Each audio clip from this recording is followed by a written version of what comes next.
تو بات نہیں، شیم نہیں، بات صرف اتنی ہے کہ ہمارا جو منصب ہے وہ یزیدیت سے لڑنا ہے اور ہم لڑ رہے ہیں. آپ نے اپنی جوانی میں یہ جنگیں لڑنی ہوتی تو آج ہم تھوڑی مشکل میں ہوتے.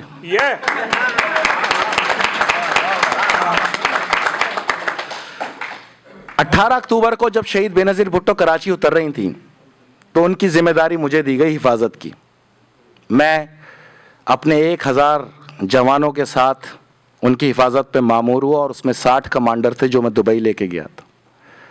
بے نظیر بھٹو صاحبہ کو مجھ پہ اتنا یقین تھا کہ انہوں نے اپنی پوری حفاظت کی ذمہ داری مجھے دی اور ہم نے اس یقین کو اتنا مستحکم کیا کہ میرے 350 لڑکے زخمی ہوئے, 65 لڑکے میری اپنی چین کے شہید ہوئے اور میں خود زخمی ہوا دوسرے دھماکے میں. اس کا مطلب یہ کہ میں پہلے میں بھاگا نہیں تھا, حفاظت کر رہا تھا.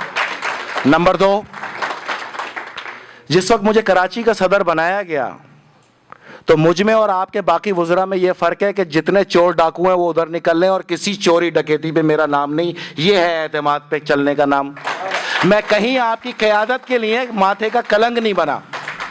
نمبر 3, سندھی ہوں, بلوچ ہوں, پٹھان ہوں, سرائکی ہوں, کرسچنز ہوں, ہندو ہوں, آغا خانی ہوں, جو پچھلے سال سے کراچی میں رہتے تھے جن کی تعداد 1.25 کروڑ تھی, ان کو میں نے مالکانہ حقوق دیے. پاکستان کی سب سے بڑی تاریخی ڈیلیوری. اور الحمدللہ افتخار چودھری 2 سال تک کیس چلاتا رہا اور ایک ہی بات پوچھتا رہا, فیصل آبدی کہاں ہے؟ سب نے, ریونیو کے افسران نے کہا کہ ہم کرپٹ ہیں, لیکن وہ کرپٹ نہیں, اس نے وائٹ کالر کام کیا.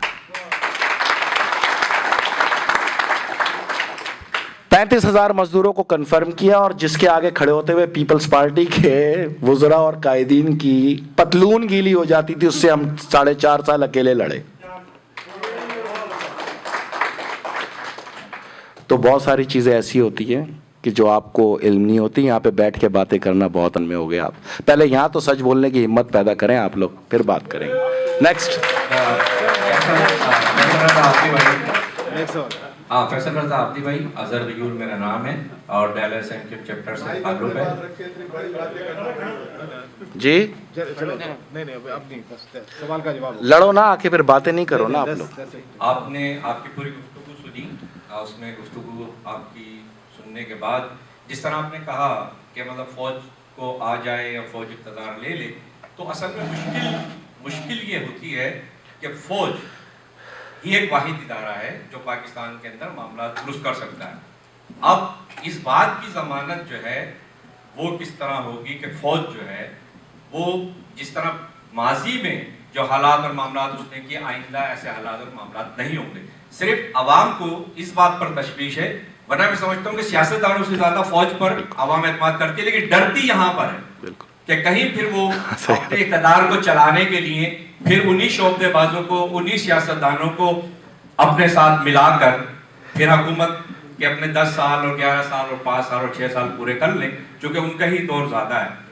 دوسری بات جو کراچی کے حوالے سے, چونکہ آپ کا تعلق کراچی سے ہے, اس طرح اور تقریباً مطلب ایک اچھی بات ہے کہ فوج نے کراچی میں امن کیا, پورے پاکستان میں امن کیا, لیکن اس طرح کے جیسے واقعات ماورائے عدالت جو قتل ہو جاتے ہیں, کہ زاہد خان صاحب نے بہت اچھا اس کے اوپر آرٹیکل بھی لکھا ہے, تو کراچی کے عوام کہ یعنی کسٹڈی کے بعد اگر فوج کی حراست میں یا اداروں کی حراست میں ماورائے عدالت قتل ہو جائے تو پھر مطلب ہے کہ وہ پاکستان کے لوگ اس پر کس طرح اعتماد کریں گے, کیونکہ آپ ان سے زیادہ قریب ہیں اور ان سے زیادہ محبت رکھتے ہیں. تو ہمیں جو ہے شکریہ. میں آپ سے عرض کروں, نعرے بازی سے گریز کریں. نہیں کوئی نہیں, چلنے نہیں, یہ ہم پاکستانی ہیں, آپ بے فکر رہیں, کوئی مسئلہ نہیں ہے, کوئی مسئلہ نہیں ہے. اچھا میں اجازت ہے آپ کو جواب دوں. میں نے کہیں یہ نہیں کہا کہ وہ اقتدار سنبھال لے, آپ نے غور سے سنا نہیں. میں نے کہا ایک ہے آئینی طریقہ, ایک ہے غیر آئینی طریقہ. What is martial law? Do you know that? Martial law کہتے ہیں ملٹری کے لا کو, جس کو ابھی میرے وہاں تو میں آئین کی کتاب لے کے گھومتا تھا, مجھے پتا ہوتا تو میں یہاں لے کے آتا.